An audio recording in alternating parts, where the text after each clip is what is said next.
Hello guys, स्वागत है आपका सिटीजन जी चैनल पर। और आज आप देखने वाले हो कॉन्ट्रैक्टेड मूवी के सीक्वल कॉन्ट्रैक्टेड फेज 2 का ब्रेकडाउन जो आया था 2015 में। इस वीडियो को देखने से पहले पिछली वीडियो जरूर देख लेना, क्योंकि ये मूवी एग्जैक्ट वहीं से शुरू होगी जहां पे पिछली मूवी एंड हुई थी। उसमें हमने प्रोसेस देखा था और इसमें हम रिजल्ट देखेंगे। तो चलिए अब ज्यादा देर ना करते हुए जल्दी से स्टोरी स्टार्ट करते हैं।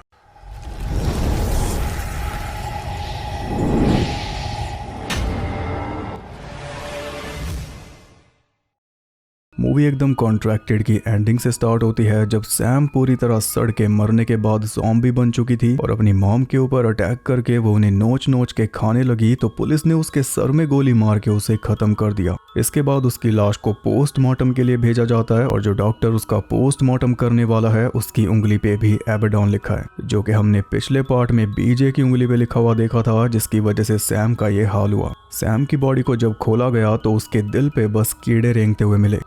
3 दिन के अंदर सैम तो मर गई। फिर आता है डे 4, क्योंकि राइली ने सैम के साथ संबंध बनाया था जिसमें कि उसे कीड़े भी निकलते हुए दिखाई दिए थे सैम के अंदर से। बस इसी चिंता में वो हॉस्पिटल पहुंचा अपना ब्लड टेस्ट करवाने कि कहीं उसे कोई बीमारी तो नहीं लग गई सैम से। डॉक्टर का नाम है जेम्स और जेम्स राइली की बहन ब्रेंडा का हस्बैंड है। जेम्स बोलता है कि रिपोर्ट आने में 1 हफ्ता लगेगा, पर राइली इतना वेट नहीं कर सकता। तो जेम्स कहता है कि मैं ट्राई करूंगा जल्द से जल्द रिपोर्ट निकल जाए, और राइली उसे कहता है कि ये बात ब्रेंडा को मत बताना वरना वो मुझे सुनाएगी। ब्लड सैंपल लेकर जेम्स तो चला गया, पर राइली को अपनी पीठ पे कुछ अजीब सा फील हो रहा था। शर्ट निकाली तो देखा कि उसकी पीठ पे नाखूनों के निशान पड़े हुए थे, और एक निशान के अंदर तो नाखून भी फंसा हुआ था सैम का। संबंध बनाते टाइम ये हुआ होगा। जैसा कि हम जानते ही हैं, सैम के नाखून टूट कर निकलने लगे थे। राइली ने खुद वो नाखून बाहर निकाल दिया, लेकिन हम देख पाए कि उसके घाव में ऑलरेडी इन्फेक्शन हो चुका है। राइली वहां से जाने लगा, तभी उसके पास फोन आता है डिटेक्टिव यंग का, जो कि राइली से एलिस के केस को लेकर पूछताछ करना चाह रही थी। तो राइली बिना टाइम गवाए सीधा उसके पास पहुंच गया। यंग उससे वही नॉर्मल सवाल पूछती है कि एलिस को तुम कैसे जानते हो, आखिरी बार कब देखा था, वगैरह वगैरह। राइली बताता है कि एलिस उसकी फैमिली फ्रेंड थी और आखिरी बार उसने एलिस को सैटरडे नाइट को देखा था पार्टी में। लेकिन हमें पता है कि वो साफ झूठ बोल रहा है, क्योंकि जब कल सैम ने इसे बुलाया था तब बाथरूम में इसे एलिस की लाश भी मिली थी। लेकिन उसके बाद भी काफी कुछ हुआ था जो हमने नहीं देखा। जब सैम गाड़ी लेकर निकल गई थी, उसके एकदम बाद ही एलिस दोबारा जिंदा हो गई थी ज़ॉम्बी बनकर, क्योंकि सैम ने उसके मुंह में खून उगला था। फिर जब ज़ॉम्बी एलिस ने राइली के ऊपर अटैक किया तो इसे समझ ही नहीं आया कि क्या किया जाए। तो सेफ्टी के लिए इसने एक चाकू उठा लिया था, और जैसे एलिस इसके ऊपर झपटी, चाकू उसके मुंह में घुस गया और वो खत्म हो गई। पर तब तक उसका काफी सारा खून इसके ऊपर गिर चुका था, और ये पूरी बात राइली ने यंग से छुपा ली। तो ये इन्फेक्शन कुछ इस तरह काम कर रहा है कि किसी भी तरह बॉडी के अंदर जाने के बाद ये खुद बॉडी को बेजान करने लगता है, जिसमें इसे 3 दिन का समय लगता है। 3 दिन के अंदर ये बॉडी को सड़ाकर खत्म कर देता है, और जैसे ही इंसान मरता है, इन्फेक्शन बॉडी के ऊपर हावी होकर उसे दोबारा जिंदा कर देता है ज़ॉम्बी बनाकर। यानी कि अगर कोई इन्फेक्टेड हुआ तो वो 3 दिन के अंदर ज़ॉम्बी बन जाएगा। लेकिन अगर किसी भी वजह से इन्फेक्टेड व्यक्ति की मौत हो गई तो मरने के बाद वो उसी वक्त ज़ॉम्बी बन जाएगा, फिर 3 दिन की भी जरूरत नहीं पड़ेगी। इसका मतलब कि राइली का ये पहला दिन है, 2 दिन के अंदर इसका भी खेल खत्म हो जाएगा। इन्फेक्शन ये बीजे ने फैलाना शुरू किया, पर अब ये इन्फेक्टेड लोगों के बॉडी फ्लूइड से फैल रहा है, चाहे खून हो, सलाइवा हो या कुछ और। खैर, एलिस के बाद यंग ने राइली से सैम के बारे में पूछा, तो राइली ने बताया कि सैम मेरी दूर की फ्रेंड थी। यंग बोली कि तुम तो उसके रेस्टोरेंट में जाते रहते थे ना। तो राइली बोला कि हम सब जाते थे, वो अच्छी जगह है हैंग आउट करने के लिए। राइली उसे ये बिल्कुल भी नहीं बताना चाह रहा कि वो सैम के कांटेक्ट में आया था। जब यंग ने खुल के पूछ लिया तब वो बोला कि ऐसा कुछ हो ही नहीं सकता था, क्योंकि सैम की पहले से गर्लफ्रेंड थी निकी। यंग ने उसे बताया कि निकी भी मर चुकी है, उसे भी सैम नहीं मारा। इसके बाद यंग उसे बीजे की फोटो दिखा के पूछती है कि क्या तुमने इसे कहीं देखा है। तो राइली बता देता है कि मैंने इसे पार्टी में देखा था। यंग उसे बताती है कि हमें 4 डेड बॉडीज मिली हैं और 3 लड़कियां गायब है। ये केस बहुत ज्यादा सीरियस है। 4 डेड बॉडीज हैं सैम की माँ की, एलिस की और निकी की। पर जो 3 लड़कियां गायब है, उससे हमें पता चलता है कि बीजे अब भी इस बीमारी को फैला तो रहा ही है, पर साथ में वो शायद लड़कियों को बीमारी देकर उन्हें कैद भी कर रहा है कहीं पर, किसी बड़े आउटब्रेक के लिए।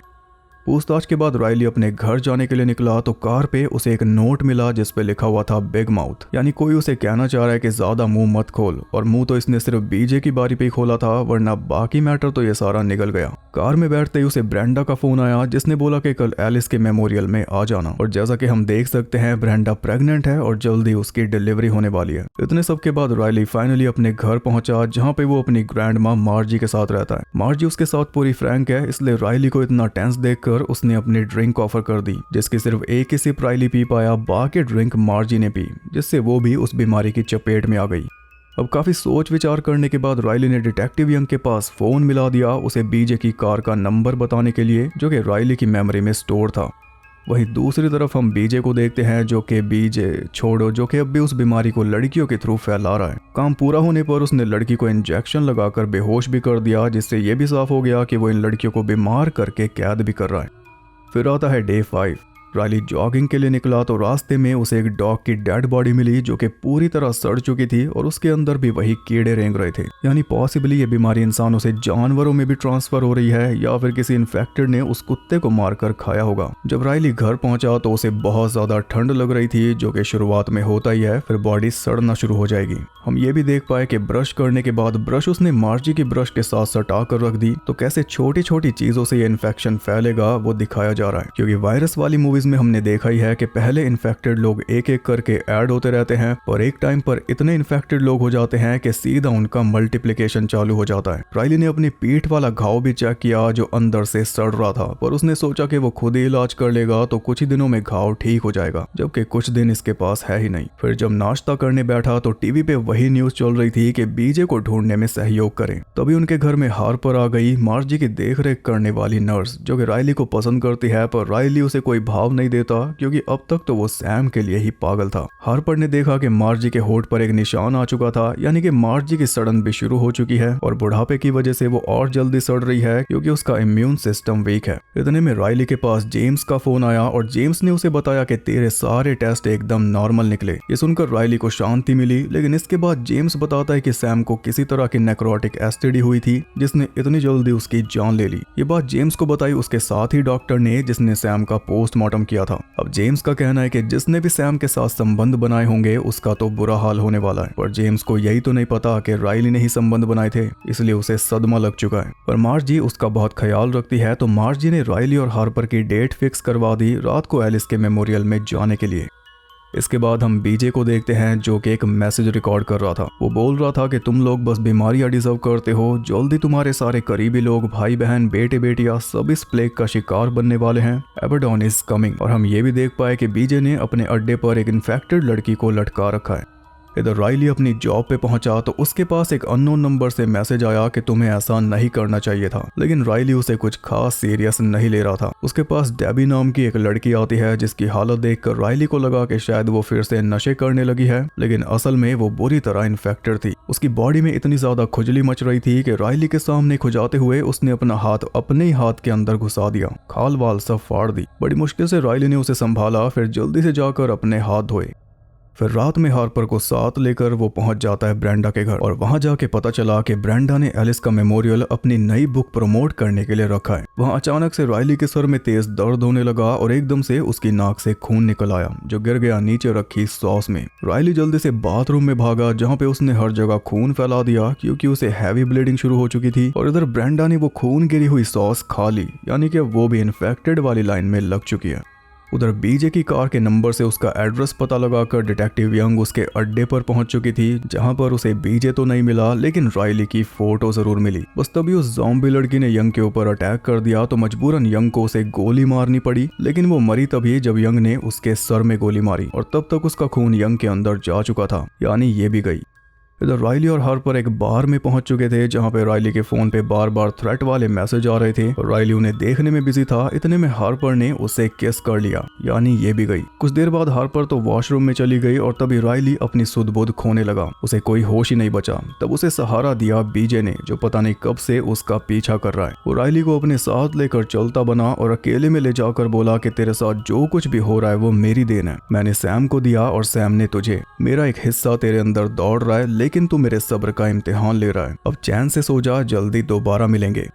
फिर आता है डे 6, राइली का आखिरी दिन। उठते ही वो खून उगलने लगा और मुंह के अलावा और भी जगहों से उसे ब्लीडिंग हो रही थी। उसकी आंखें भी लाल होने लगी थी, और लाल हो जाने के बाद धुंधली हो जाएंगी, ये भी हम जानते हैं। उसकी पीठ बुरी तरह सड़ चुकी थी और सर दर्द जो हो रहा था वो अलग। रेडी होकर वो बाहर जाने लगा, तब न्यूज पे बताया जा रहा था वायरस आउटब्रेक के बारे में, यानी मल्टीप्लिकेशन अब चालू हो चुकी है। मार्जी को बाय बोलकर वो निकल गया, पर उसने ये नहीं देखा कि मार्जी का उससे भी ज्यादा बुरा हाल हो रखा है। उसके निकलते ही 2 लोग घर में आ गए, जिन्हें मार्जी खा जाएगी।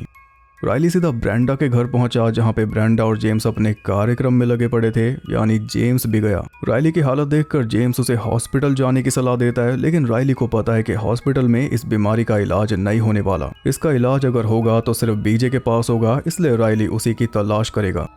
उधर डिटेक्टिव यंग के पास स्पेशल एजेंट डाल्टन पहुंचा जो उसे बीजे की एक टेप सुनाता है जिसमें बीजे मैनकाइंड को बैक्टीरिया बता रहा था और बोल रहा था कि मैं इंसानों को धरती से खत्म कर दूंगा। ऐसी टेप्स वो लगभग 1 साल से भेज रहा है, पर डिपार्टमेंट ने उसे कभी सीरियसली नहीं लिया, जिस वजह से आज ये हाल हो चुका है कि वो पूरी दुनिया के लिए बहुत बड़ा खतरा बन चुका है। डाल्टन ने यंग को साफ साफ बता दिया कि हमें इस आदमी को जिंदा पकड़ना है क्योंकि ये बीमारी फैला नहीं रहा, ये खुद बीमारी है।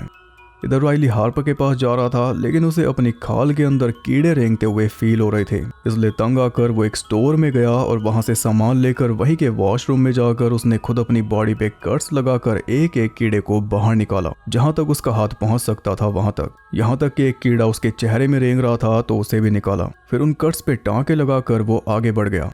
रास्ते में उसने अपनी ग्रैंडमा को कॉल लगाया, लेकिन उसे कोई रिस्पांस नहीं मिला तो उसने सीधा डिटेक्टिव यंग को कॉल करके अपने घर पे भेज दिया चेक करने, और खुद वो पहुंच गया हार्पर की क्लास में जहां पे टीचर हैं जेफरी रेडिक, फाइनल डेस्टिनेशन फ्रेंचाइज के क्रिएटर। हार्पर की आंखें भी लाल पड़ चुकी थी, जिन्हें देखकर राइली समझ गया कि वो भी इन्फेक्टेड है। वो हार्पर को अपने साथ ले जाना चाह रहा था, लेकिन वो कुछ समझ नहीं पा रही थी। इसी बहसम बहसाई के बीच वहां पे एक लड़का आ गया जिसकी राइली के साथ भिड़त हो गई, और राइली ने अपना चेहरा दिखाकर उसके होश उड़ा दिए और हार्पर उसे वापस होश में ले आई, उसके मुंह पे खून उगलकर, यानी इन्फेक्शन क्लासरूम में भी फैला दिया। फिर दोनों वहां से निकल गए। इतने में डिटेक्टिव यंग बाकी पुलिस फोर्स के साथ राइली के घर पे पहुंच चुकी थी, जहां पे उसे मिली एक लड़के की लाश और साथ में ज़ॉम्बी ग्रैनी, जिसने सीधा पुलिस वाले का मुंह चबाना शुरू कर दिया। और इतने में एक और ज़ॉम्बी लड़का पीछे से आ गया तो पुलिस वाले ने उसका भी सर उड़ा दिया और साथ में ग्रैनी को भी टपका दिया। ये बात यंग ने फोन करके राइली को भी बता दी, जो कि हार्पर के घर पे उससे अपनी पीठ के कीड़े निकलवा रहा था। और ऑब्वियस सी बात है कि यंग अब उससे भी मिलना चाहती है, क्योंकि यंग को पूरा शक हो चुका है कि राइली भी इन्फेक्टेड है। इतने में राइली फोन पे बात कर रहा था, हार्पर अपने कॉन्टैक्ट लेंसेज निकालने लगी, लेकिन लेंस के साथ उसकी पूरी आंख ही बाहर निकल आई। टाइम की किल्लत को देखते हुए वो दोनों जेन के पास पहुंचे उससे गन्स लेने, और जेन से बीजे का पता भी पूछ रहे थे, क्योंकि जेन ने ही बीजे को पार्टी में इनवाइट किया था। बस वहीं पर यंग पहुंच गई और उसने सबको धर लिया। राइली और हार्पर को हॉस्पिटल में भेजा गया, जहां पर जाते ही हार्पर की मौत हो गई और उसके मरते ही एक स्पेशल यूनिट आई जो उसकी लाश को अपने साथ ले गई। लाश को एक फ्रीजर में बंद कर दिया गया और वहीं पे वो बन गई ज़ॉम्बी। तो कुछ इस तरह से हॉस्पिटल के अंदर ही ज़ॉम्बीज को कंटेन किया जा रहा है। यंग भी हॉस्पिटल में ही थी और वो खुद भी इन्फेक्टेड है। इसी बीच हॉस्पिटल में बीजे भी आ गया अपने ऊपर बॉम्ब फिट करके, ताकि बॉम्ब फटने से हॉस्पिटल में कैद ज़ॉम्बीज फ्री हो जाएं और एक साथ भारी तबाही मचा दें। यंग उसे रोकने की कोशिश कर रही थी, लेकिन वो तो मर नहीं आया था। मौका देखकर उसने फायरिंग चालू कर दी, जिसमें आसपास खड़े सभी लोग मारे गए और यंग को भी पैर में गोली लग गई। बीजे उसे जान से मारने वाला था कि तभी पीछे से राइली आ गया, पर राइली को भी उसने शूट करके मार डाला। इसके बाद वो दोबारा यंग के पास गया उसे मारने, लेकिन राइली ने फिर एक बार उस पर अटैक कर दिया, क्योंकि मर के वो बन चुका था ज़ॉम्बी। उसने बीजे का मांस उखाड़ कर उसे चित कर दिया। फिर अगला शिकार वो बनाता यंग को। उससे पहले यंग ने उसके सर में गोली मारकर उसे खत्म कर डाला। आगे हम देखते हैं कि ब्रेंडा भी अब ज़ॉम्बी बन चुकी है और उसके पेट में जो बच्चा है वो भी बच्चा पेट फाड़ कर बाहर आने को तैयार है। ये दृश्य देखकर जेम्स दहल चुका था, तभी ब्रेंडा उसके ऊपर झपट पड़ी। इसके बाद हम देखते हैं कि बीजे अब भी जिंदा है और उसे स्पेशल केयर में रखा हुआ है, जहां पे उसे वही डॉक्टर मॉनिटर कर रहा है जिसकी उंगली पे वही एबरडॉन वाला टैटू है। वो बीजे से कहता है वेरी सून माय फ्रेंड, और बस यहीं पे ये मूवी एंड हो जाती है।